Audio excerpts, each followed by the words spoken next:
a veces hay daños colaterales del examen. Sí, sí. Como es bueno, no, más o menos para el 2 van a estar los resultados. Estuve hablando con Ricardo recién. Habían estado dándole una mirada preliminar a los exámenes porque de esa mirada preliminar ya se pone énfasis nada más que en los que, digamos, hay que corregirlos porque tienen chances de aprobar. Ya estuvieron mirando un poco los exámenes, así que va a avanzar la corrección más o menos rápido porque no son tantos. Así que, bueno, este, el, el tema es que hayan podido entender la consigna en términos de que había que mirar la película completa para poder trabajar con las preguntas y las preguntas en buena parte de ellas eran relacionables, sí, en el sentido de que, digamos, atravesaban temas de distintas unidades en una misma pregunta. Así que bueno, vamos a ver cómo funcionó todo una vez que estén los exámenes corregidos y haremos una devolución en las clases de la semana en que se les entreguen las notas. Vamos a hacer una devolución porque bueno, porque corresponde fundamentalmente.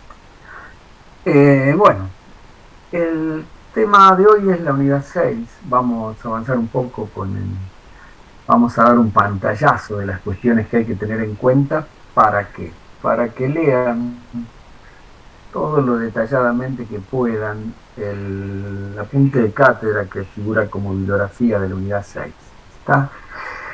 Está completo, tiene prácticamente todo lo que hace falta. Esto surgió la necesidad de poder armarlo dada la particularidad de la unidad, que es una unidad nueva en el programa y que tiene que ver con un aspecto instrumental importante de la administración aplicada, que es la, digamos, lo que da pie a lo que se llama la gestión por procesos, es decir, una relativamente nueva manera de enfocar lo que sería la práctica de la administración en las organizaciones. Digo que es instrumental porque fundamentalmente acá no hay teoría, o por lo menos no hay teoría que no hayan visto en términos de a qué conceptos hilvana este tema de los procesos en la administración. Y bueno, de lo que se trata es casi, digamos, de entender y aplicar, entender con y aplicar sentido común para poder, no digo aplicar esta herramienta, pero relacionar los conceptos fundamentales que están comprendidos en esta propuesta. Así que bueno, vamos a hacer un repaso de cosas como para que ustedes puedan leer, espero que sin inconvenientes, el texto y cualquier cosa el jueves, antes de la clase práctica, nos volvemos a ver para, una vez que ustedes hayan podido leer. eh, Es mucho más amigable que Mixer, digamos, pero que igual. creo yo en términos generales, y la verdad que eh, no puedo estar o no estar de acuerdo con que Mingbet es o no es amigable. Les digo por qué. Ya casi no quedan textos en las materias con los que digamos, con los que yo me hubiera tenido que ver como alumno cuando estudié. ¿Mm? Entonces, no estoy en condiciones de comparar. Si yo hubiera tenido a Minber cuando estudiaba, casi les diría que es bastante más amigable que muchos de los textos que allá y entonces teníamos como referencia. Pero entiendo que a lo mejor hoy Minber lo que tiene es una densidad bastante importante en lo compacto que es eh, en términos de lo que es la fundamentación que él plantea. Cuando uno tiene algo de tiempo y abunda en la lectura de textos que a lo mejor nunca había mirado, o recupera cuestiones de autores, porque yo, por ejemplo, cuando yo estudié íbamos mucho a los autores en sí mismos, o sea, los manuales eran pocos, y por ahí la propia manera de aprender las cosas era recurrir a la fuente, de lo que los manuales citaban. Y entonces la costura la tenía que hacer uno. El tema de Misber es que a la altura que él produce ya su planteo fundamental, que es lo que diríamos hoy la tipología basada en el concepto de configuración y todo lo que de ahí viene. Él encuentra una forma de explicar, digamos, de exponer todo lo que de alguna forma u otra estaba explicado, con una lógica diferente, con una metodología diferente. Entonces, es mucho lo que entra dentro de lo que Niebuhr conceptualmente plantea, y creo que el esfuerzo de ponerlo todo en un mismo texto se nota, o sea, lo hace denso. Es un libro casi sin figuritas, compacto. este, entonces tiene una densidad importante y una cantidad de conceptos muy grandes incluidos. Así que bueno, se puede hacer pesado. No, esto tiene una lectura bastante llana, está armado, digamos, con lo necesario de cada uno de los temas. Creo que no van a tener problemas. Así que bueno, vamos nosotros a ver un poco de qué se trata todo esto, y así podemos acompañarlos a que lo lean apenas puedan hacerlo. Bueno, como punto de partida, voy a compartir la pantalla para poder ver con ustedes alguna guía de lo que quería ver.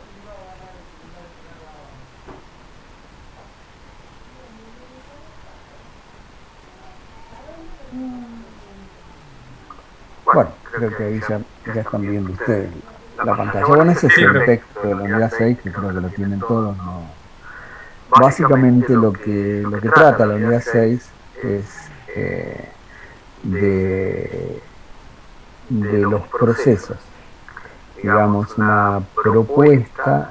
Fíjense cómo está planteado en la unidad, ¿no? El título de la unidad es la dinámica de la organización, o sea, el funcionamiento de la organización, y el subtítulo es formas de articular las tareas, es decir, bueno, cómo, aparte de todo lo que nosotros y ustedes, fundamentalmente ustedes, eso es lo correcto, han visto tanto en la materia introductoria como en esta, en términos de lo que sería, de toda la conceptualización alrededor de lo que sería organizar, o sea, y su consecuencia más directa, que es la estructura de la organización, o sea, la forma que ésta adopta, el funcionamiento, que es un tema que, si bien va de suyo y totalmente unido y relacionado con la forma, no es un tema menor, en términos que probablemente cambia muchas veces cómo funciona una forma determinada hasta que la realidad impone cambiar la forma. Entonces, el funcionamiento, la dinámica de la organización es todo un tema, podríamos decir, desde la más estructurada a la más estructurada desde la más estructurada a la más desestructurada manera de encarar la tarea que implica transformar recursos en bienes y servicios, digamos, cabe todo en la conceptualización de la administración. Pero bueno, ha habido preponderancia y una tendencia en términos de qué es una organización, cómo se desarrolla, cómo evoluciona, hacia aquello que tiene que ver con un grado relativamente importante de formalización. Y yo diría que la palabra por ahí más exacta es de aplicar racionalidad, es decir, de racionalización de la forma de hacer las cosas. Como, digamos, una herramienta fundamentalmente que tiende a la eficacia de aquello que se determina como la forma de hacer las cosas, de la organización en sí misma, si uno quiere, de la efectividad, es decir, bueno, qué cantidad de objetivos se pueden llegar a cumplir, y bueno, que es lo que busca fundamentalmente la eficiencia, ¿no? Es decir, que las cosas, en la medida que van ocurriendo y se pueden ir corrigiendo, van apuntando fundamentalmente a que los resultados sean los mejores. Así que bueno, de eso vamos a hablar vamos a plantearnos fundamentalmente con qué de todo lo que nosotros conocemos está relacionado esto que se ha titulado articulación de las tareas. Y cuando uno habla de articular, es decir, bueno, ¿cómo hace para darle un cierto sentido de integridad a cuestiones que a priori se presentan como partes, ¿no? Es decir, como, no necesariamente como compartimentos estancos, pero donde lo necesario es encontrar la mejor forma de organizar justamente la ocurrencia de determinados eventos para que estos den el mejor resultado. Yo me voy a anticipar a lo que iba a decir después, pero digo, cuando uno habla de articular tareas, lo primero que uno se le ocurre pensar de lo que ya se ha visto y sobre lo que ya se ha insistido en el tratamiento tanto de esta materia como la anterior, es que la palabra por ahí que más se aproxima es la palabra coordinación, es decir, sobre todo en la concepción de la teoría de contingencias y particularmente en la de Minger, cuando define la propia estructura como la manera de articular, de coordinar las diversas formas en que se ha dividido el trabajo. O sea, que la estructura responde a un gran esfuerzo de coordinación. En orden a eso hay dos formas fundamentales de entender cómo pasa esto en una estructura, o sea, en sentido vertical y en sentido horizontal. Si vamos hacia los principios fundamentales de la administración, tal como los planteó Fayol y como se han desarrollado en el tiempo, y pongamos el nombre que les pongamos, son los criterios que se tienen en cuenta para materializar una estructura de la organización, en sentido vertical actúan tres cuestiones fundamentales. Se tienen en cuenta, se aplica, como ustedes lo quieran, digamos, explicar, el principio de responsabilidad, el principio de autoridad y el principio de unidad de mando. ¿Está? Y en sentido horizontal, de la misma manera, hay otros tres principios que son los que están presentes en la lectura que uno haga de cualquier estructura con conocimiento de causa, ¿no? Sabiendo ya de qué se trata una estructura y cuáles son sus determinantes y cuáles son sus características. La división del trabajo, la especialización y la departamentalización. O sea, que si uno tuviera que hacer un relato un poco más ordenado, o sea, transformar recursos en bienes y servicios, es una gran tarea. Es la tarea total de la organización, en la que interviene toda la organización. O sea, esa forma de explicarlo nos salvaría de cualquier error, no estaríamos diciendo algo que no es cierto, pero estaríamos lejos de dar una explicación más o menos detallada, o más o menos acorde a la complejidad de lo que estamos hablando, si lo dejamos ahí. ¿Ah?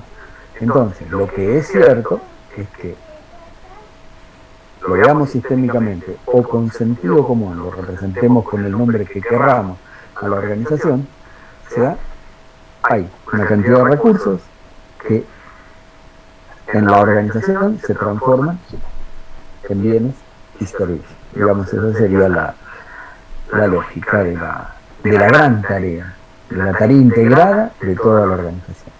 Para esa tarea integrada, obviamente que es el punto de partida de cualquier organización. Esa tarea integrada es el punto de partida. Entonces, la división del trabajo, ¿qué es lo que hace? Identificar las partes a priori, que en sí mismas son distintas funciones que se deben cumplir asociadas a la producción de algo en particular. Esa división del trabajo se va haciendo operativa a través del principio de especialización. Recuerden a Taylor, recuerden, cuál es el principio operativo de lo que es la división del trabajo y cuáles son los límites de la especialización en términos de hasta dónde se puede una tarea considerada compleja dividir en tareas más simples, a efectos de poder asignarlas a una unidad de trabajo en particular. Y después, aparece la necesidad de, con algún criterio que apunte fundamentalmente a cuestiones vinculadas con la dirección, o sea, que va desde la planificación hasta su control, se agrupan, o sea, esas tareas, en áreas con similitudes, ya sea de conocimientos o de funciones necesarias para. Entonces aparece la departamentalización. Todo eso afecta a lo que sería la vista o la estética horizontal de la organización. ¿Ah? Ahora, la responsabilidad, la autoridad y la unidad de mando, en cierto modo, se refieren a lo mismo, pero ¿en qué sentido? En el sentido vertical.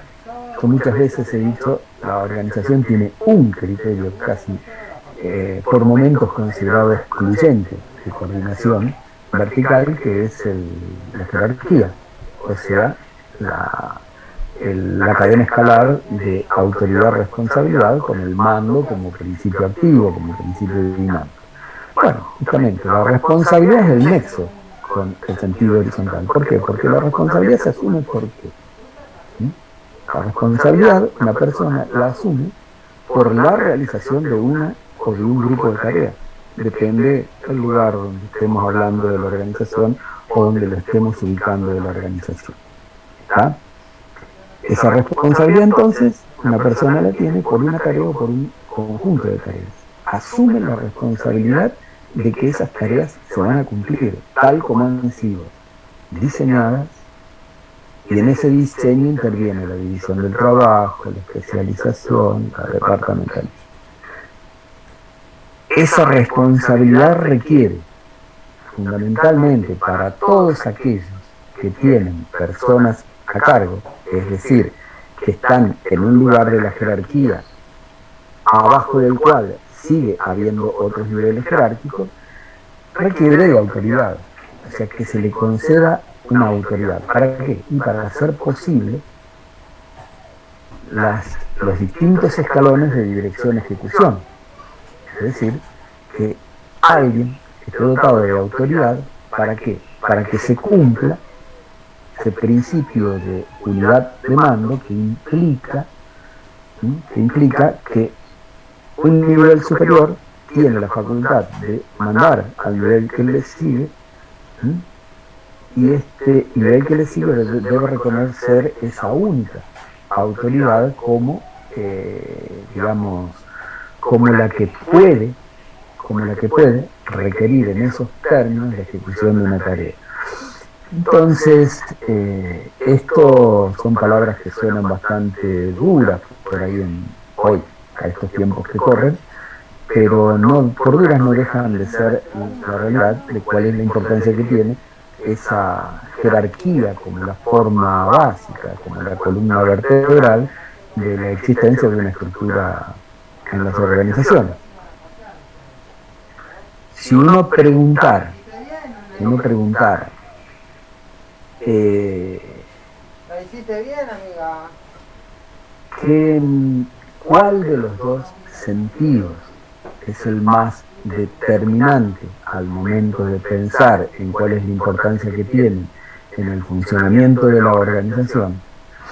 E incluso hasta podríamos decir, lo podríamos segmentar por distintos momentos del tiempo, transcurrido desde que la administración se aplica, estudia a las organizaciones como su objeto de estudio y se aplica en las organizaciones. Podríamos sostener en buena parte todo ese recorrido que es el sentido vertical, o sea, el horizontal solo no funciona. ¿Por qué? Porque se nos ocurre, porque somos hinchas del sentido vertical, digamos, o porque no hay fundamentos para que esto ocurra, digamos, poniéndolo en los tres lugares que uno podría llevarlo a decir en forma casi inequívoca, que es el vertical. No pasa por ahí, sino que pareciera que nuestra forma de generar actividad en orden a producir algo en el cual aún tengamos un interés común, no responde efectiva y eficazmente a un igual nivel, vamos a utilizar la palabra aunque no fuera la correcta, con un igual nivel de jerarquía. Es decir, todo lo que sería cooperar, todo lo que sería complementar, todo lo que sería solidariamente ayudar, todo lo que sería que nos explicaría desde distintos abordajes del comportamiento humano la posibilidad de que fuéramos capaces de en una total horizontalidad ponernos en marcha más o menos efectiva y eficientemente, choca contra la realidad.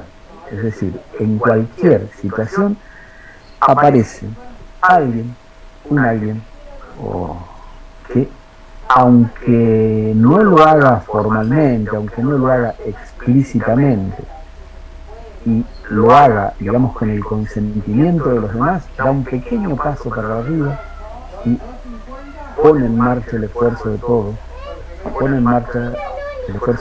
desde ese lugar, digamos, desde una posición diferente, que aunque no responde estrictamente a un concepto de autoridad formal, o sea, de poder concreto, y de una que necesita ser legitimado, etcétera, etcétera, es legitimado casi por la necesidad de que el trabajo se realice.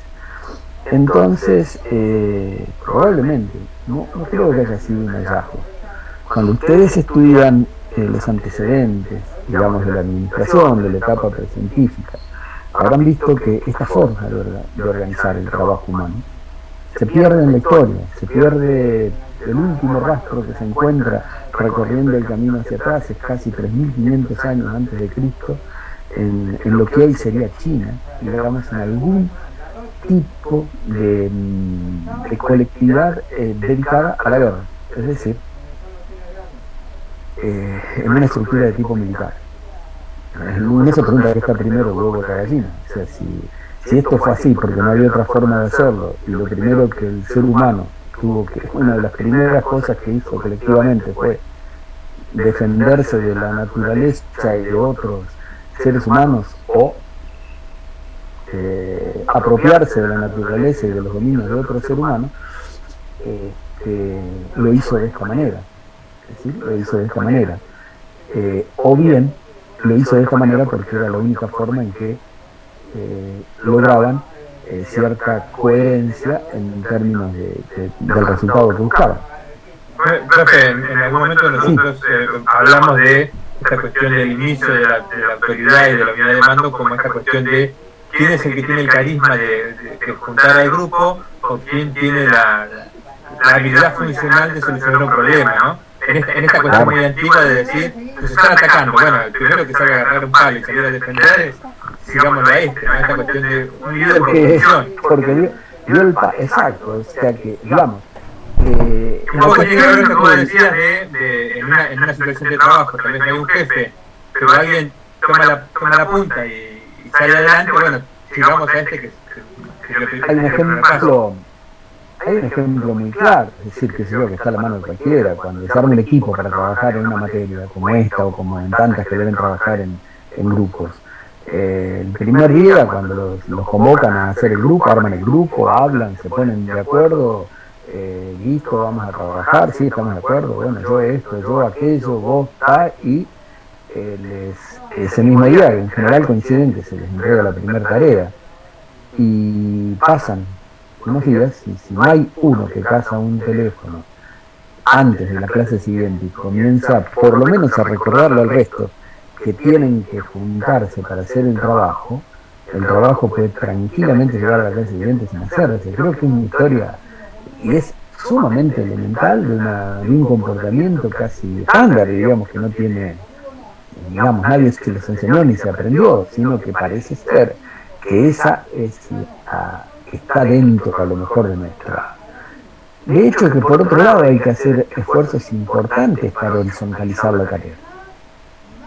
Los esfuerzos de coordinación, digamos, cuando se horizontaliza la tarea, o sea, donde todos al mismo nivel, en principio, tienen la misma responsabilidad, y eso pareciera que en términos de lo que es una percepción de la realidad, indica también que nadie tiene más poder que nadie en la horizontalidad, es mucho más difícil ponerse de acuerdo para que la operatividad aparezca enseguida.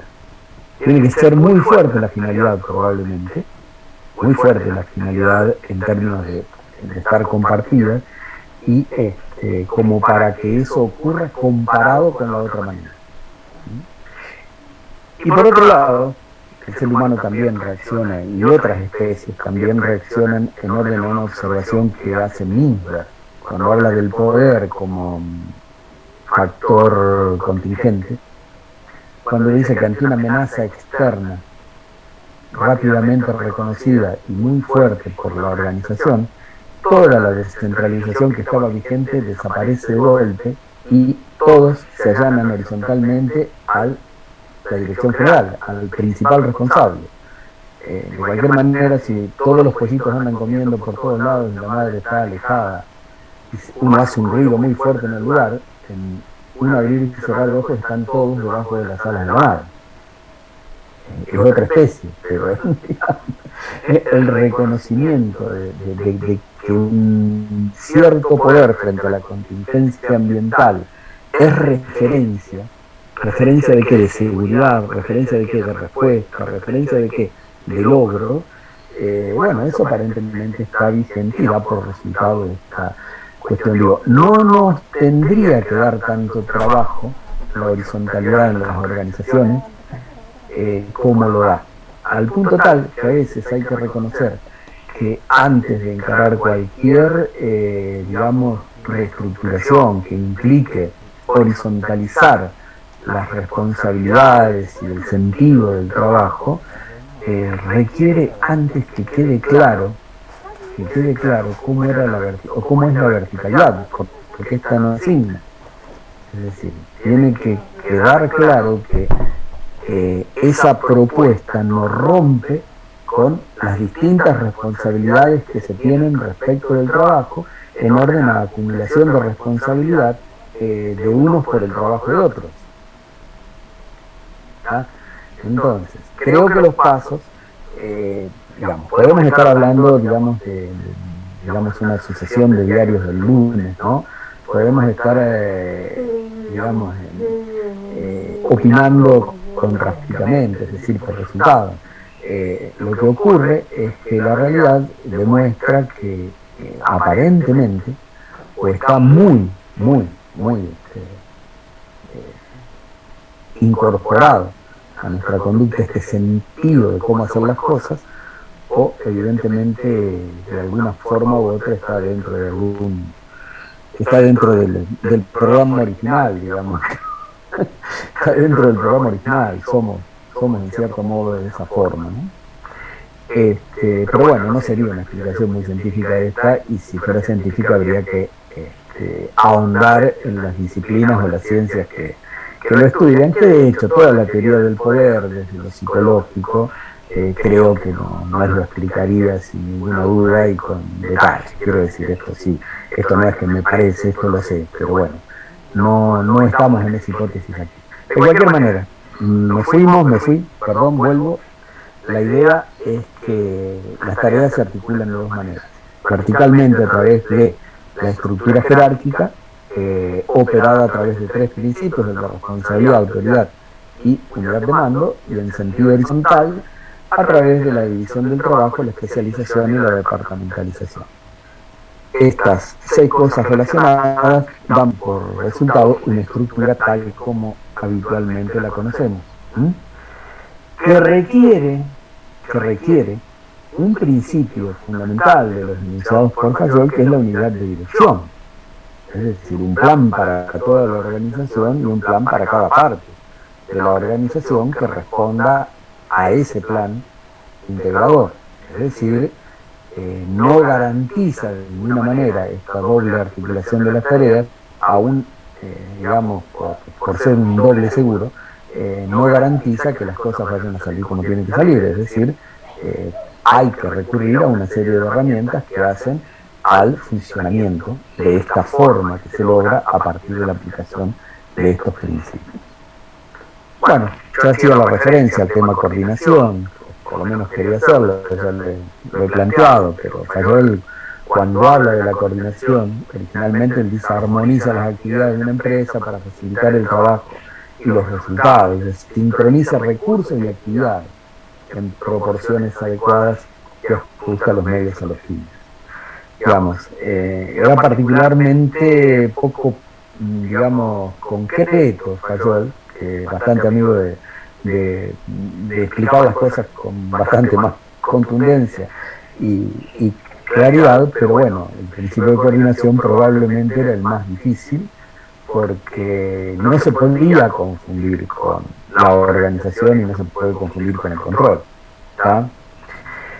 Búrico, un neoclásico, clásico, diríamos, dice una verdad de perogrullo, si se quiere, pero relaciona dos cosas en forma importante. Dice, si dividir el trabajo es indispensable, bueno, la coordinación es obligatoria. O sea, es lo horizontal de la organización lo que da trabajo, o sea, no alcanza con la verticalidad, a pesar de ese férreo principio de el poder legítimo, autoridad formal, el modo de influencia manda. Una y otro neoclásico importante dice la unidad de acción para lograr un fin común requiere de la coordinación, o sea, no alcanza con esas dos formas de articular que veíamos antes. Entonces, la idea es que cuanto mayor es la organización y división del trabajo, mayor es la necesidad de la coordinación. Y bueno, mi propuesta es pensar que cuando uno habla de articular las tareas, exactamente de lo que está hablando es probablemente de la forma más pura de coordinación, es decir, cómo hacer para que la organización en bloque integrada avance en una dirección. No lo hagan sus partes, aunque respeten el mismo vector o el mismo eje, pero sus partes per se, sin estar unas en relación con las otras. Bueno, esto es algo que ustedes ya más o menos en algunos planos conocen, en otros no, pero la coordinación en general reconoce distintas formas de ser llevada adelante. Sí, aquí ya lo pasamos a Minger, así que podemos hablar tranquilos de todo lo que está dicho ahí, que no es todo lo que Minger dice, pero los comités, o sea, como áreas o unidades diseñadas en una estructura para articular cuestiones vinculadas con distintos niveles y con distintas áreas funcionales de la organización, es una forma de coordinar determinados tipos de actividades, no todas, pero determinados tipos de actividades. O sea, cuando lo vertical no alcanza y lo horizontal no provee, y la solución, ustedes saben que cuando lo horizontal falla, o sea, cuando hay conflicto en lo horizontal de la organización, este es resuelto por el nivel que le sigue más arriba por una cuestión de jerarquía. Pero hay veces que la organización, la situación particular, el problema en particular, complica seriamente esa cuestión. No todo funciona porque sea reconocido por todos, porque sea aceptado por todos. Con rigurosidad el principio escalar de la autoridad y la responsabilidad y la obediencia del que está abajo respecto del que está arriba.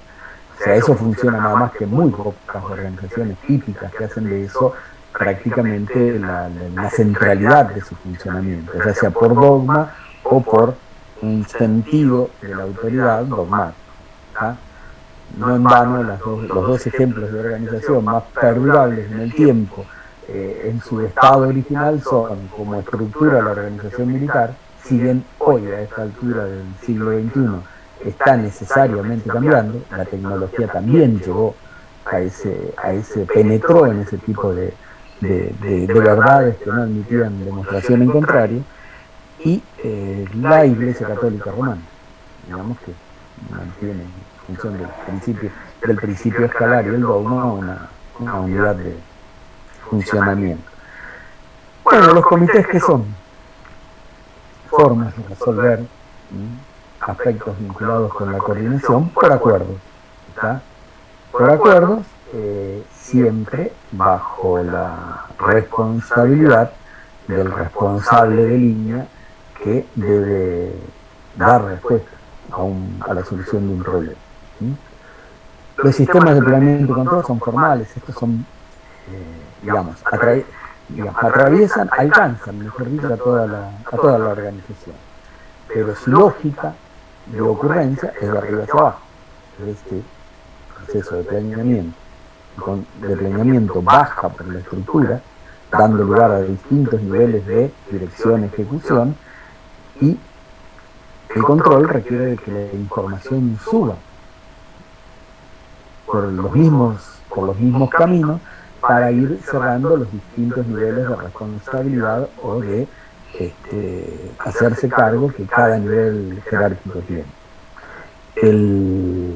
Esto fundamentalmente digamos, logra la importancia que tiene en función de que tiene que ir acompañado de un sistema de información, o sea, y de un proceso de comunicación, tanto de abajo hacia arriba como de arriba hacia abajo, de arriba hacia abajo como de abajo hacia arriba, adecuado. O sea, las personas que ocupan un cargo jerárquico en una estructura son responsables también por la comunicación. Así lo decían los estructuralistas, Parsons y Lección lo ponen en la propia definición de organización. Los dispositivos de enlace, que son de distinta naturaleza, bueno, los sistemas de planeamiento y control son formales, ¿no? Son sistemas instalados que copian la estructura y fundamentalmente. Los dispositivos de enlace son de distintas naturalezas, desde los más vinculados a las personas y su comportamiento y su forma de actuar en la organización, hasta los más formalizados, como puede ser una estructura matricial. O sea, desde un puesto con autoridad y responsabilidad por sobre todo el resto, como puede ser un jefe de gabinete, o una estructura matricial, o operador informal, digamos, que tiene un conocimiento amplio de toda la organización y habilidades para lograr acuerdos, que actúa, digamos, actúa sin cartera, digamos, sin formalidad a la cual atarse en su cargo. Y bueno, los mecanismos de coordinación que quedan en orden al nombre que les dio Minker, que son, bueno, la supervisión directa, el ajuste mutuo, y las distintas formas de normalización o estandarización, digamos, de los procesos de trabajo, de los resultados y de las normas sociales. Digo, la coordinación responde a todas esas herramientas.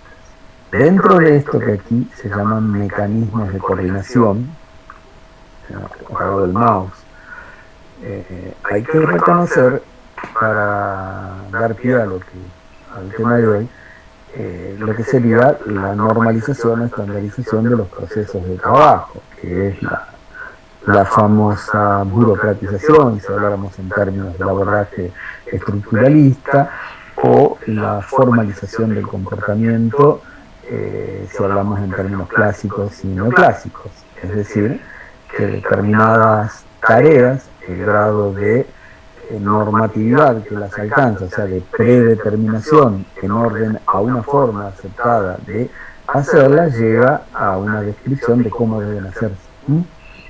Entonces eso se acerca un poco al tema que estamos presentando. Bueno, esto no tiene mayor importancia, pero hay un sentido común y una lógica que si uno se lo representa en una realidad de una organización, o si lo representa en la realidad de cualquier tarea que uno pudiera haberse involucrado desde el vamos, desde el diseño de la misma y después la ejecución de ella, hay un orden lógico en que aparecen estos mecanismos de coordinación. Y es muy simple, recorran el ciclo de vida de las organizaciones tal como lo estudiaron y van a ver que en la primera etapa la adaptación mutua es la cuestión vigente, todos resuelven todo. Si bien, aún en esos casos, aparece alguien que está, aunque sea por referencia, reconocido por el resto y aceptado por el resto, en un escalón más arriba y se responsabiliza por el todo. El hecho es que da lugar a una adaptación mutua casi completa, porque está integrado al núcleo operativo, está integrado a pesar de la condición de dueño, de la condición de administrador, de lo que fuere en esa estructura tangible, está integrado al núcleo operativo porque también hace cosas, no solo se ocupa de algunas cosas que el resto no se ocupa. ¿Mm? Bueno, después vienen, a medida que las organizaciones crecen y van avanzando en su ciclo de vida, van apareciendo las distintas formas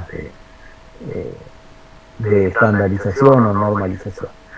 Hasta que cuando la organización ya tiene un tiempo y un tamaño importante, y sobre todo en los tiempos que corren, tiene que adoptar algunos criterios de flexibilización de su estructura, de horizontalización de sus procesos, de cambio, digamos, de paradigma en términos de qué es lo efectivo al momento de dirigir el trabajo, etcétera, etcétera, que lleva a que en muchas unidades se vuelva a algo así como a los grupos autoadministrados, que al ser autoadministrados aplican, digamos, a lo mejor con otro criterio muy superior en términos de su calidad y de su complejidad a los del principio, pero que en definitiva la complementación de esos núcleos operativos altamente especializados vuelve a una forma de adaptación mutua. ¿Mm? Bien. Se agrega otro tema aquí a todo esto, que es el tema del papel que juega la cultura. O sea, a ustedes no sé, digamos, hoy, si ustedes antes de ahora hablan de cultura, nosotros no estamos tratando el tema en detalle en la materia. Esta era una unidad que tenía el tratamiento del tema originalmente, pero el papel que juega la cultura lo han aproximado a partir de lo que Minger habla de la ideología. Bueno, la cultura es la forma, representa la forma de ser y de hacer las cosas de la organización, tanto para afuera como para adentro. ¿Ah? Para afuera la identifica, al igual que la misión, o sea, sirve para que cualquiera sepa de qué se trata la organización tal. ¿Ah? Y también comunica cómo es y cómo hace las cosas, porque, o sea, esto verificado a partir del impacto que causa, o sea, de cuál es, aparte de la función que cumple, de qué manera la cumple, que, digamos, cómo se percibe eso, en tanto es lo que legitima la existencia de la organización por parte de la sociedad. ¿Ah? Y hacia adentro, fundamentalmente lo que genera es, porque es la misma importancia que tiene la cultura en una sociedad, esto es un término totalmente sociológico, ¿qué es lo que genera hacia adentro? Con pertenencia, es decir, en la medida que se acepten las normas que afectan nuestro comportamiento devenidas de esa forma de ser y de hacer, genera identificación, genera compromiso con esa unidad social o con esa formación social. Este hecho, que es propio de la cultura y de siempre, se da. Por otro lado, podemos definirlo de otra manera. Una cultura no es significados comunes, valores comunes, en otros estadios, digamos, de lo que es la compleja construcción de las razones por las cuales una sociedad existe y se mantiene en el tiempo y que logra ese entramado tan duro, tan resistente para cualquier sociedad. Él decía, perdón, por hacer una aclaración me perdí en el hilo de lo que estaba queriendo decir, pero decía la cultura genera compromiso, genera pertenencia e identifica. ¿Está? Entonces, hasta ahí, y ahora retomo lo que estaba diciendo cuando hice el paréntesis, esto es propio de la cultura, y está tan presente en el abordaje sociológico de la sociedad, de la realidad, como tiempo tiene esta disciplina. Pero, y las organizaciones son formaciones sociales, por lo pronto les cabe esas generales de la ley, les cabe como tales el reconocimiento que también van construyendo en el tiempo una cultura. Con todo lo que sabemos que hay en términos de cómo se relaciona esta con la cultura de la comunidad, de la sociedad en la cual existe, la gente, los valores, los principios, entran, salen, digamos, en definitiva, es que una organización incorpore una parte importante de la cultura de la comunidad en la cual funciona a través de sus componentes, es un argumento de legitimidad muy importante. Es decir, dicho de otra forma, difícilmente una organización que interpele, que cuestione o que no observe lo que el sentido, digamos, de lo que está bien o está mal que tiene una sociedad, difícilmente pueda legitimarse en eso, más allá de la función que cumple. Entonces, pero esto, digamos, en los tiempos que corren, con los cambios importantes que ha habido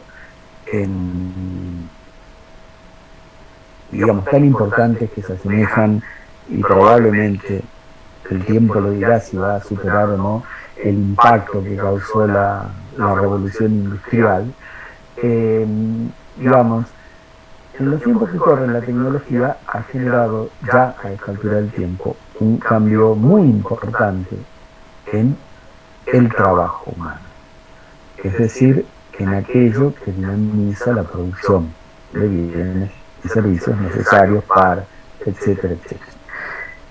Cuando el trabajo cambia, y ese cambio es muy importante, o esos cambios son muy importantes, lo que sigue es que los requerimientos o las nuevas formas o la nueva tecnología que se aplica, etcétera, etcétera, genera cambios en la forma, en el espacio en que la gente vive, en que la gente transcurre su vida útil en términos laborales. Todavía el trabajo asociado a la producción de bienes y servicios es la principal ocupación que un ser humano tiene en relación a otras ocupaciones que tiene en su vida.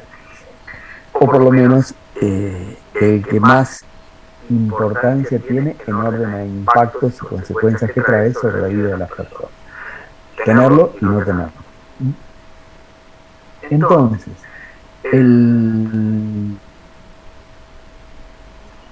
esa realidad hace que en los tiempos que corren, vamos a decirlo de la forma más simple, todo aquello que era casi de una consistencia absoluta con los condicionantes de todo tipo del entorno y que llamamos burocracia o organizaciones burocráticas, que la administración con Taylor, Fayol, los neoclásicos desarrolló, aún la propia Escuela de las Relaciones Humanas, porque no incorporó en realidad el contexto como tal, sino que el sistema de comportamiento lo empezó a estudiar desde el funcionamiento interno de la relación entre las personas que trabajaban. Hoy parece no ser eficaz, no proveer efectividad y eficiencia en los resultados. ¿Tá? Hoy la persona que trabaja no es una persona que no piensa, no es una persona que no sabe nada, no es una persona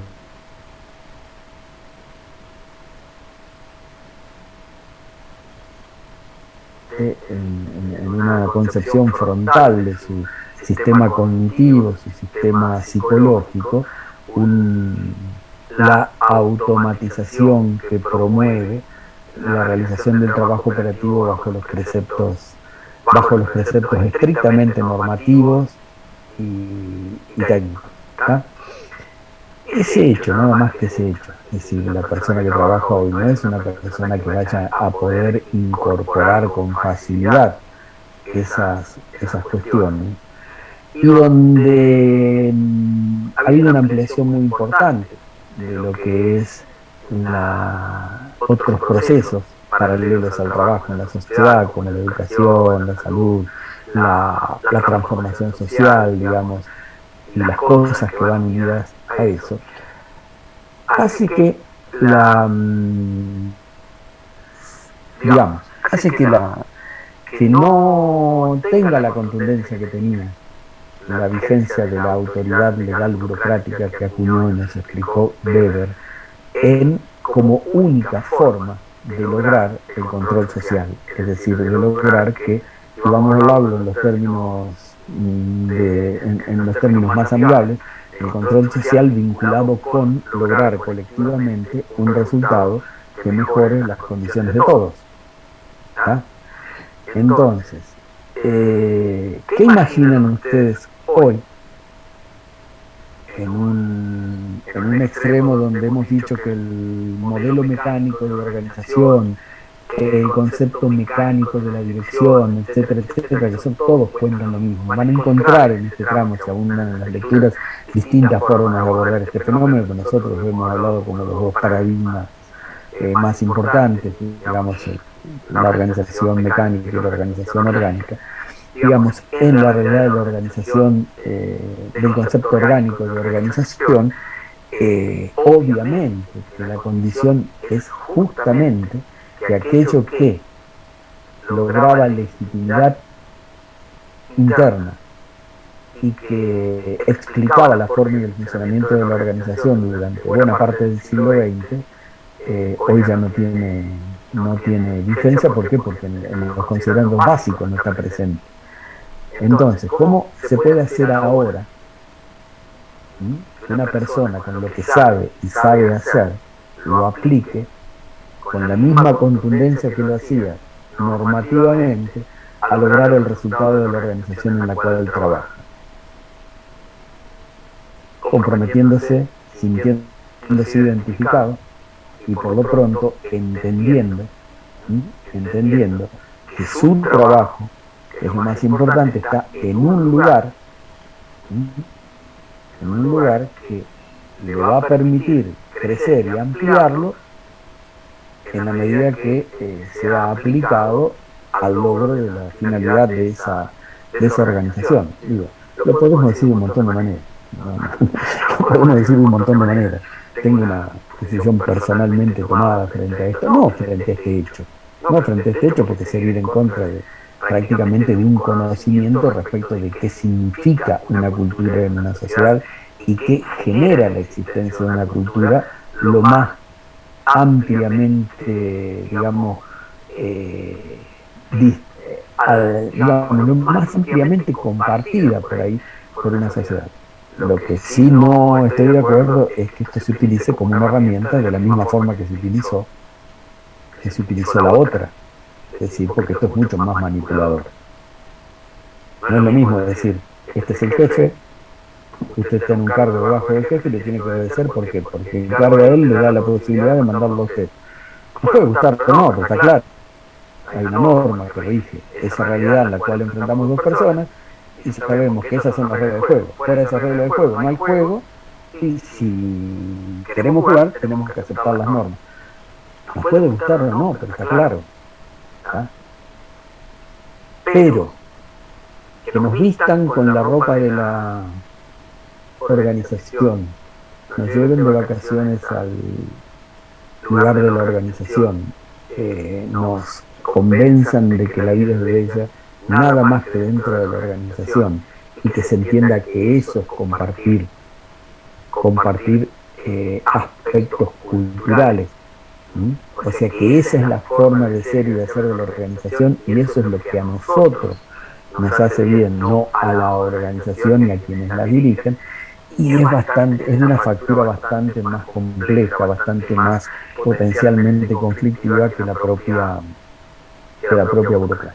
Sin olvidarnos que, bueno, imagínense que las organizaciones de principios del siglo XX, en términos del trato de las personas, si bien en teoría lo hemos puesto en el lugar que lo hemos puesto, era un tránsito bastante lento de la esclavitud hacia cierta forma de respeto de la condición humana en las relaciones laborales, ¿no?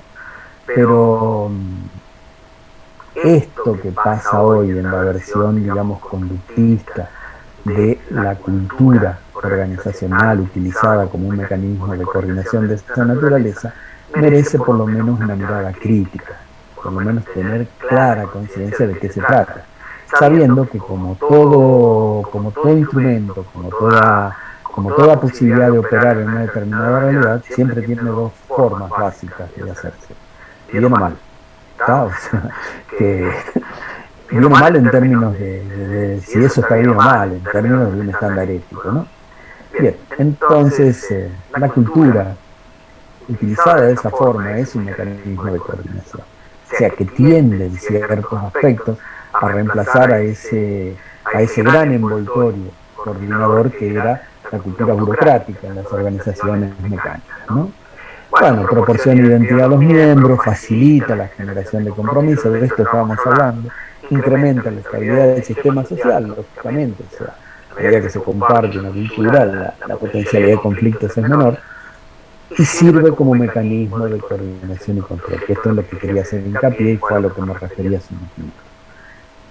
Misberg lo incorpora como la estandarización de las normas, se hace la aclaración de que no son las normas positivas que hacen a la existencia y regulación de la estructura o a la existencia y regulación del sistema técnico, sino que son las normas sociales. Se instalan por el propio peso de su existencia y son tan reguladoras como las normas, o más probablemente que las normas positivas.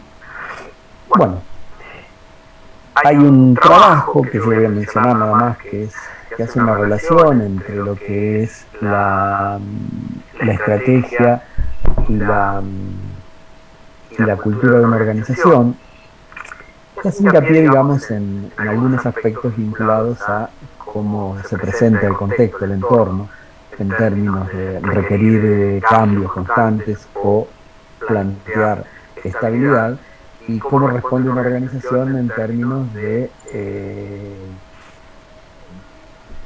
disposición de la realidad organizacional para enfrentar esas demandas, o sea, si lo hace estrictamente a partir de sus componentes internos o da una respuesta fundamentalmente basada en su exposición externa. De esto, no lo que importa fundamentalmente es que este lugar que está aquí, donde el enfoque estratégico está apalancado en la parte de adentro de la organización y respondiendo a un contexto que requiere o presenta estabilidad, es una cultura burocrática, explica esto que estábamos diciendo. Explica esto que estábamos diciendo. Entonces,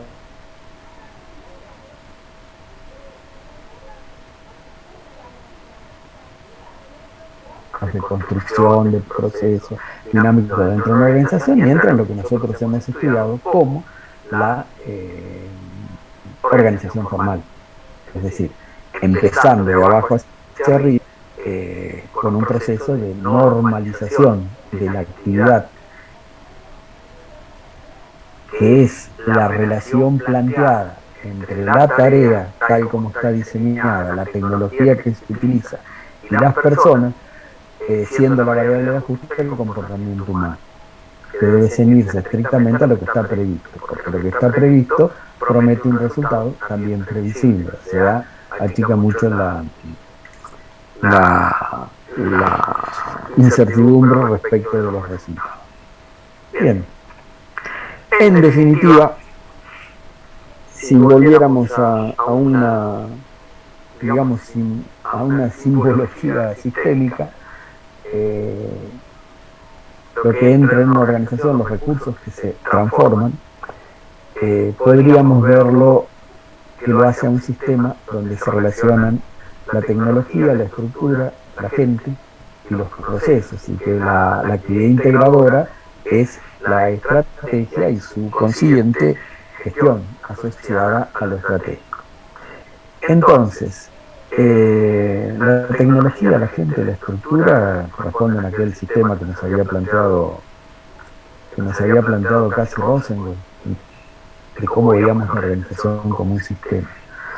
Y bueno, aquí lo que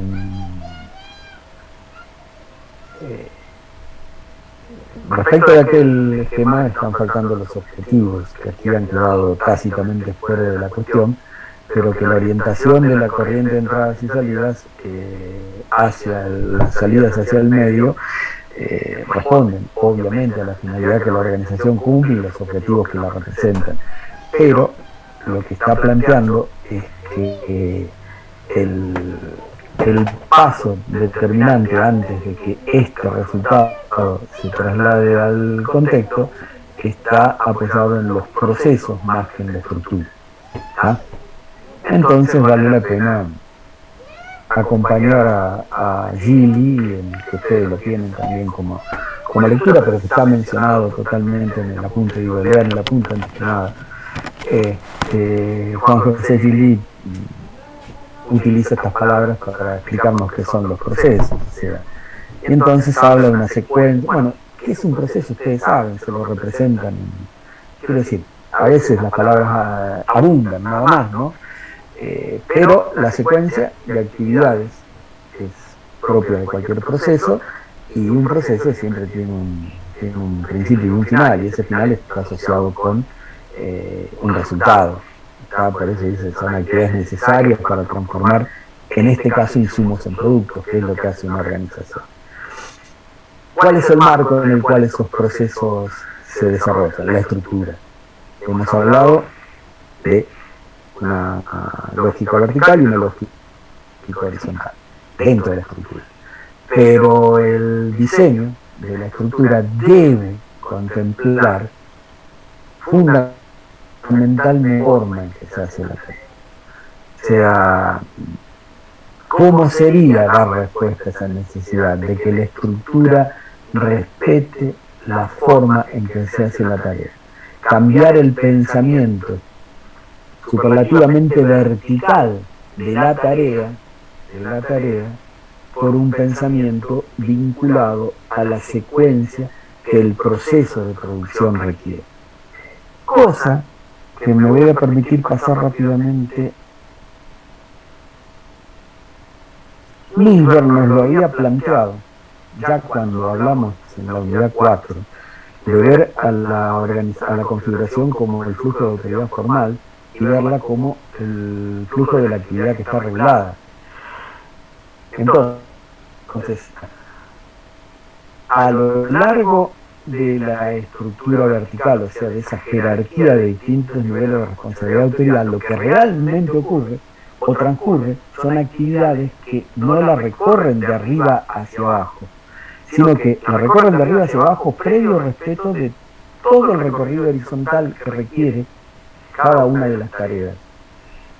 Bueno, y después nos hablaba de esto, que es un tercer concepto que también se vincula, pero no necesariamente tan cercanamente. Lo que decíamos es que los procesos sería mejor que respetaran la forma en que se hace la tarea. Y esto es fácil entenderlo de otra manera. O sea, un resultado que llega que llega a un interesado, a un cliente o a un componente de la demanda de una organización, es la resultante de una serie de actividades que tienden a transformar los recursos originales en el bien o servicio que les sirve. Si uno mira la estructura vertical y ve cada una de las funciones que forman parte de la organización en cada uno de los niveles, etcétera, etcétera, la lógica le dice que si uno le pregunta, bueno, el producto que sale como salida del sistema es la transformación de esas entradas que eran recursos. ¿Cómo transcurre? Si uno se lo preguntan lógicamente, y uno hace con el dedo, atraviesa atraviesa la estructura por la mitad y dice las tareas recorren este sentido. ¿Por qué? Porque hay un poco hay un poco de finanzas, hay un poco de comercialización, hay un poco. Digo, pero si uno piensa cómo funciona la organización, la sensación es que arranca, sube, baja, vuelve a subir, baja. ¿Cómo se describe el tema de la responsabilidad y de la autoridad? ¿Ah?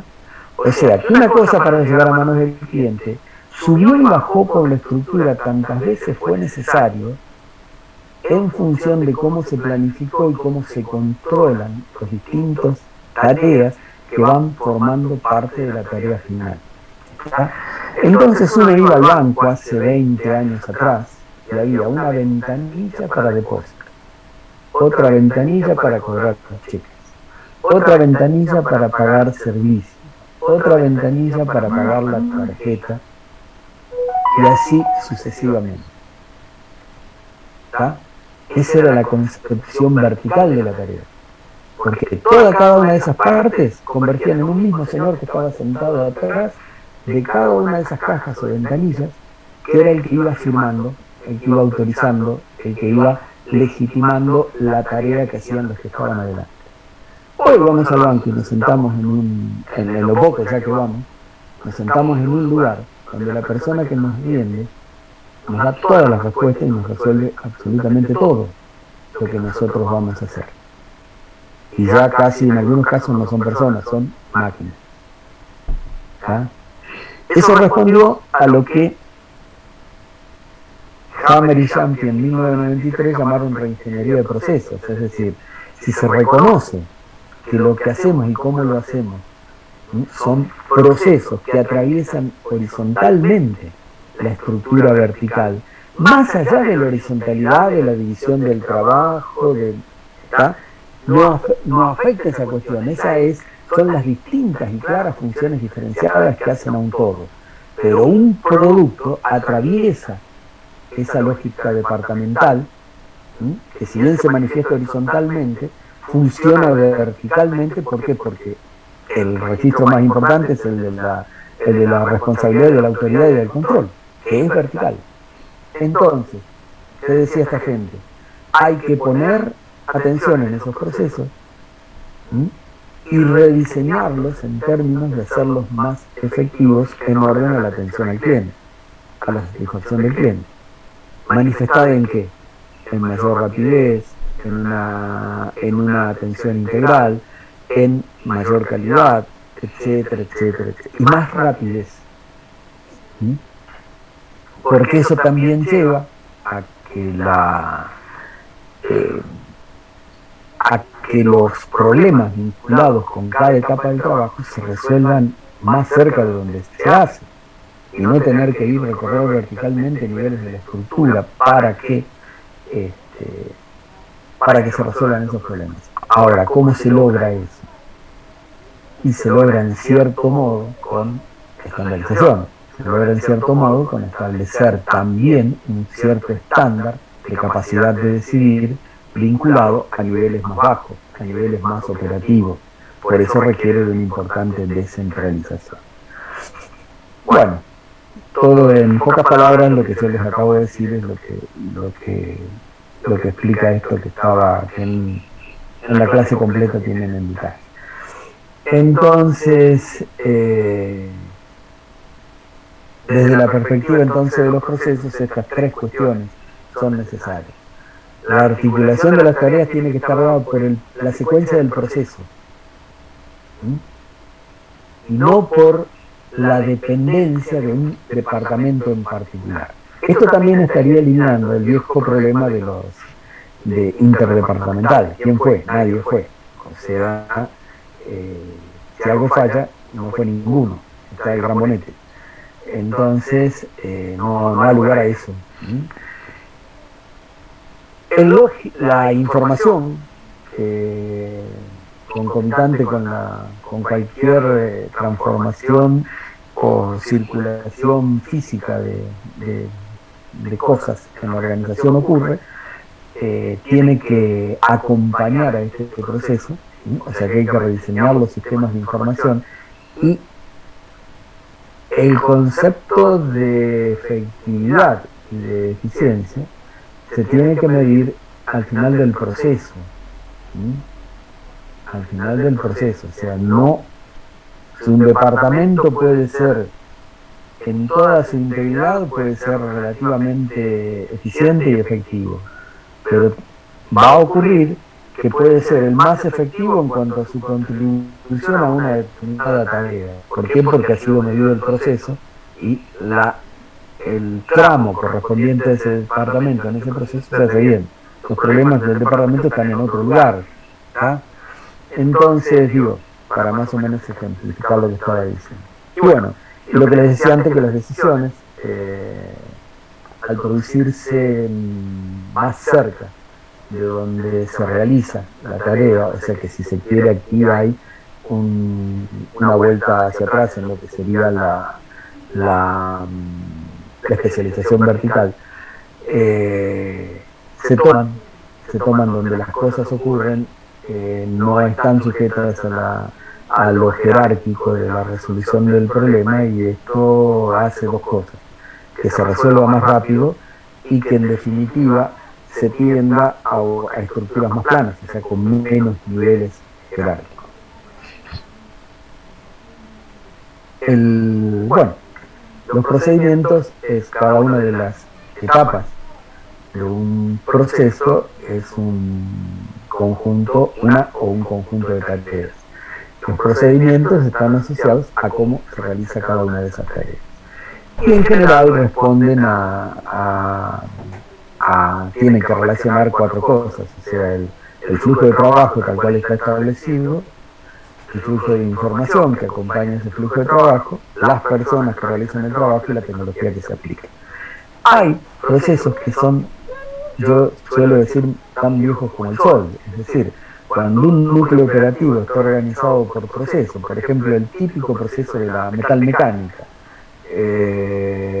corte, doblado, soldado y pintura, digamos, esos núcleos operativos siempre estuvieron organizados por procesos, independientemente. Pero ¿qué pasa? Eran procesos que vivían dentro de un área funcional, que es la de producción, que es la de producción. No traspasaban los departamentos.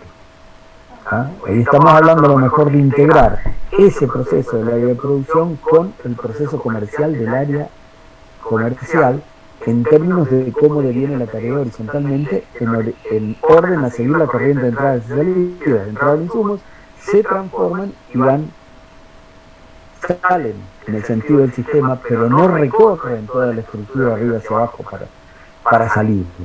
Digamos, por tratar de verlo de una forma que no es la más, por ahí, la más cuidadosa desde el punto de vista de la descripción, pero que se entienda. Sí, perdón, ¿quién hablaba? No, cuando yo leía un poco el apunte de la cátedra, miraba y justo pensaba esto que decías vos, de que, bueno, procesos en realidad, cada cosa que hace tiene un procedimiento y tiene un proceso. Pero en el apunte hacía mención, por el ejemplo que tomaba el apunte de esta empresa de software. Entonces es como que en algún punto pensaba yo, digo, para hacer una explicación de esta cuestión, tal vez antes las producciones tenían más que ver con que la empresa te vendía algo que sabía hacer la empresa, que el cliente consumía ese producto porque decía, me sirve. Y tal vez ahora la tortilla se dio vuelta porque el cliente le dice, esta idea de Walmart, el cliente tiene la razón, ¿no? De decir, ¿qué es lo que usted quiere? Usted lo quiere verde, se lo doy verde, está bien. Entonces el sistema se adapta para darle al cliente lo que quiere, aunque tal vez no sea lo que... Y tal vez conociendo un poco más de software, que claro, a veces el cliente pide una cosa que no sirve para nada, pero el cliente lo quiere así y bueno, la empresa se lo da. Pero tal vez no es lo que antes se hubiera fabricado. Tal vez Ford hubiera fabricado un auto con la característica que la gente quisiera. Claro. Mira, la historia comienza por un razonamiento como el que vos estás haciendo. En realidad, la administración por procesos aparece casi junto con un tema que es estrictamente del área comercial, que es enfocarse al cliente. Enfocarte al cliente, ¿qué significó? Que el cliente es el que establece qué es efectivo, qué es eficaz. Y la organización tiene que tratar de eficientemente dárselo, porque la eficiencia es un problema de su propia autodefensa, pero que si no se es efectivo y eficaz en términos del cliente, no se es efectivo y eficaz. Entonces la eficiencia queda como cuento, ¿tá? Queda como cuento. Entonces, orientarse al cliente llevó a repensar la organización, entre otras cosas, para dar respuesta rápida. Eso vino unido al tema de un aumento de las condiciones de competitividad, o sea, de pasar de la competencia casi a la hipercompetencia. ¿Ah? Es como vos decís. Bueno, y generalmente los procedimientos se formalizan a través de cursogramas, diagramas de interdependencia sectorial, diagramas de bloque, distintos nombres de la representación gráfica con la que se describe la secuencia de actividades que forma parte de un proceso, qué tareas comprende y esas tareas a nivel de procedimiento, se tienen que hacer. Esto simplemente vale. Hay una simbología para representar esto que la tienen en el apunte, simplemente aquí lo traje para ustedes, para explicarles que los diagramas se hacen recurriendo fundamentalmente a símbolos que tienen un significado. No son económicas en palabras, salvo, como ven aquí, para diferenciar las áreas funcionales por las cuales atraviesa una tarea. Las palabras se es bastante económico en palabras, digamos. O sea, un rectángulo es una actividad, lo único que lleva adentro es qué nombre tiene esa actividad. Por ejemplo, este ejemplo es uno que está en el apunte, que es algo así como la validación de un trabajo de investigación. Entonces, acá hay una tarea, esto empieza por una tarea. Sí, exacto. Bueno, una consulta, muy fácil. La actividad anterior, porque hay un detalle que no entiendo de lo que dice el texto. Y ahí justo lo pusimos en la filmina. La anterior, esta. La de que habla del inicio, la que tiene los símbolos. Esta. Los dos primeros cuadros de arriba, no sé si están bien, si están cruzados. Porque en la segunda dice, cuando algo es revisado, verificado o inspeccionado sin ser alterado en sus características. No me termina de cerrar con la operación. Cuando algo está siendo creado, cambiado en medida de decir cuando se modifican las características. Bueno. A ver. Es el arte de hacer difícil lo que es fácil, ¿no? A ver, espera un poquito. Claro. No se hagan mayores problemas con eso. No se hagan mayores problemas porque la verdad, honestamente, he trabajado mucho tiempo con estas cosas, particularmente en mi tarea, y siempre tenés algo para sorprenderte. O sea, mi realidad parece que desde el rectángulo es una operación, una actividad. Bueno, mejor dicho, esto para que esto no es un rectángulo. Acá tenemos la flecha, acá tenemos esto que es espera, esto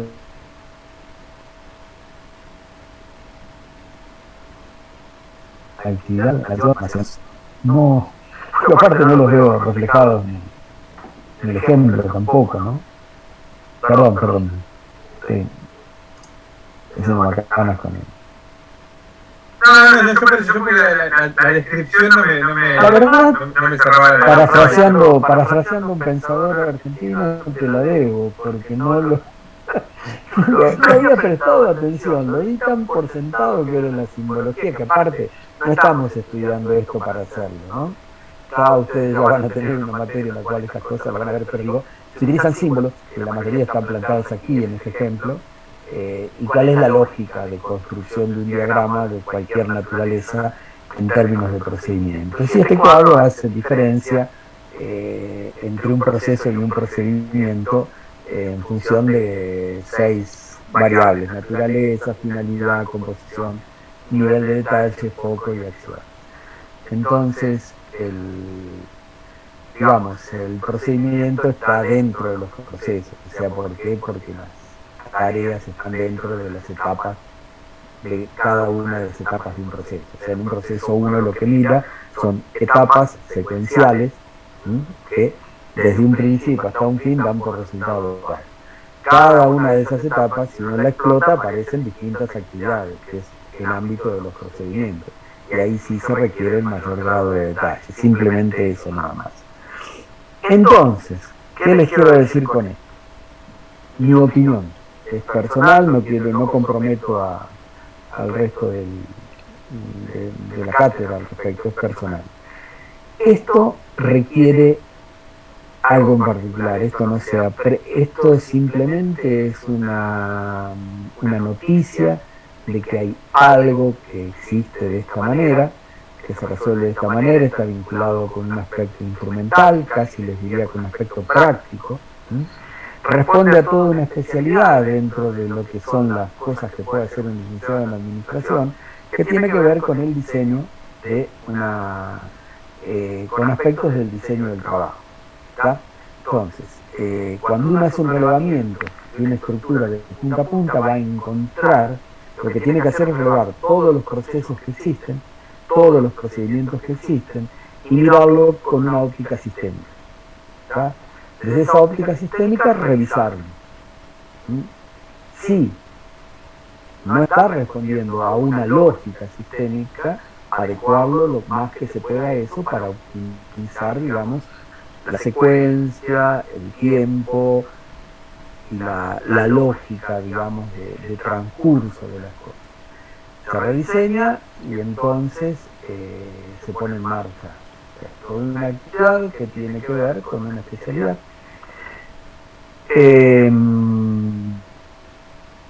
Tiene su importancia porque concomitantemente a cualquier corriente física de actividades o de eventos en una organización, es acompañada, subyace en ella, va, digamos, en forma conjunta, la información. Y entonces hay que diseñar un sistema de información que acompañe toda esa realidad para después, en términos de productos de ese sistema de información, poner los puntos de salida que sirvan para control, que sirvan para tomar decisiones, que sirvan para el control patrimonial, etcétera, etcétera. Es decir, hay un diseño. El sistema, digamos, el sistema físico existente da lugar a un sistema, a un proceso, ese proceso a determinados procedimientos, y la información también tiene que ser sistematizada. Y de ahí deviene la relación que con esto tiene la comunicación, y todo confluye en que sirve para tomar decisiones, sin ninguna duda.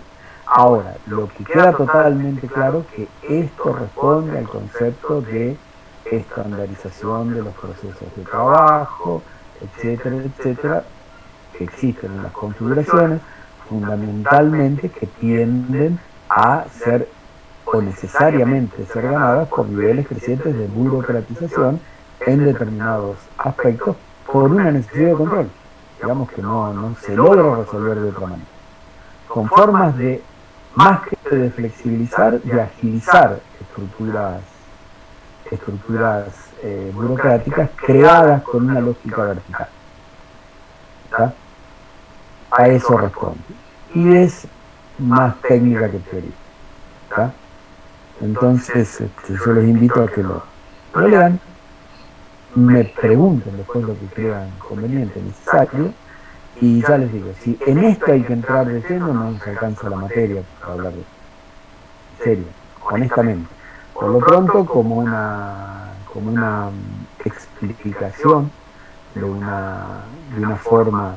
Y por otro lado, hoy una parte importante de esto ya está hecho, porque la tecnología de la información, desde ese abordaje, ha avanzado sobre este tipo de cosas, y mucho de esto está hecho. O sea que les diría que si yo tuviera que situarme en un momento del tiempo donde esto ha sido central, ha sido realmente crítico, ha sido importante, etcétera, etcétera, tengo la sensación que el micro pasó hace un rato. ¿Está? Pero la lógica para tener hecho eso que está hecho sigue respondiendo a un análisis a un análisis de esta naturaleza. Lo que ocurre es que con el tiempo, cuando pasan estas cosas, cuando ya lo que hace falta está hecho, ustedes saben lo que ocurre. Esa misma cuestión produce lo que dijo Milner. Hay algo que se impone por lo que él, entre comillas, puso como moda. Entonces, es decir, en cuanto esto no condiciona a la forma y funcionamiento que adoptan una cantidad importante de organizaciones, en algunos casos bien, en algunos casos más o menos, en otros casos no les hace falta, o no es exactamente lo que se requiere. No es nada que tienda a estandarizar, que tienda a formalizar, pareciera ser recomendable en tiempos donde la diversidad y los cambios son prácticamente turbulentos, al decir Drucker. Entonces, en ese sentido yo tengo la sensación de que el micro pasó sin rato. Era novedad probablemente hace 30 años atrás. Lo cual no tiene que tenga vigencia o que ustedes no tengan que entender de qué se trata. Ya lo anuncia Milner cuando habla de configuración, cuando habla del flujo de la autoridad, del flujo de la actividad regulada, el flujo de... y que todas esas son realidades que en la organización ocurren. ¿De acuerdo? Bueno, gente, hasta aquí llegamos. Cualquier cosa charlamos el jueves. Y bueno, esperamos que a lo mejor ya Ricardo el jueves va a tener una aproximación por lo menos informal de cómo fue el parcial. ¿De acuerdo?